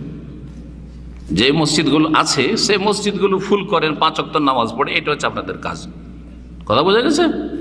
এই কাজটি যখন কমপ্লিট করে নেবেন, তখন একটা বাবরি মসজিদে কয়েক হাজার মসজিদ তৈরি হয়েছে। বছরে কয়েক হাজার ভারতে মসজিদ তৈরি হচ্ছে, খবর রাখেন। কুয়েত থেকে আর সৌদি আরব থেকে মসজিদ এত তৈরি হচ্ছে, কারণ আমার সাথে ঘনিষ্ঠ রিলেটেড যারা, তারা মসজিদ তৈরি করে, জায়গা খুঁজে পায় না যে কোথায় মসজিদ তৈরি করে। অর্ডার এখান থেকে মসজিদ, বা কুয়েত থেকে, বাহরাইন থেকে, আর জায়গা খুঁজে পায় না, মসজিদ কে নেবে খুঁজে বেড়াচ্ছে। একবার শুনলাম, তুমি শুনেছো কিনা, আর যে খবর দিতে পারবে যে অমুক জায়গায় মসজিদ লাগবে, তাকে 10,000 টাকা দেওয়া হবে। শুনেছো এটা? হ্যাঁ, জানেন, মসজিদ খুঁজে বেড়াচ্ছে কোথায় মসজিদ লাগবে। তো কথা হচ্ছে মসজিদের অভাব নেই। মসজিদ কিয়ামতের আলামত হচ্ছে ওয়াহিয়া খারাবিমাল মাসাজিদুহুম আমিরাতুন ওয়াহিয়া খারাবিমাল হুদা। মসজিদও পাকা পাকা খুব সুন্দর, কিন্তু হেদায়েত নেই, নামাজ নেই। জি, মসজিদে মারসিয়া খাহে নামাজি না রেহি। আল্লাহু আকবার। ইকবাল রাহমাহুল্লাহ বলেছেন, মসজিদ কান্না করছে, মসজিদে যাওয়ার লোক নেই। জি, তো কথা হচ্ছে যে এর বেশি বাকি করার ক্ষমতা যার আছে করবে, বলার ক্ষমতা থাকলে বলবে, আর বলে লাভ না থাকলে বলে লাভ নেই। বলে যদি লাভ না থাকে, দুপুরে বলেছি সব কথা বলতে নেই, যে কথা বলে লাভ আছে সেই কথাই বলবেন। কথা বোঝা গেছে না? যে কথা বলে লাভ আছে, যে কথা বলে লস আছে, ওই কথা আপনি বলবেন না। জি,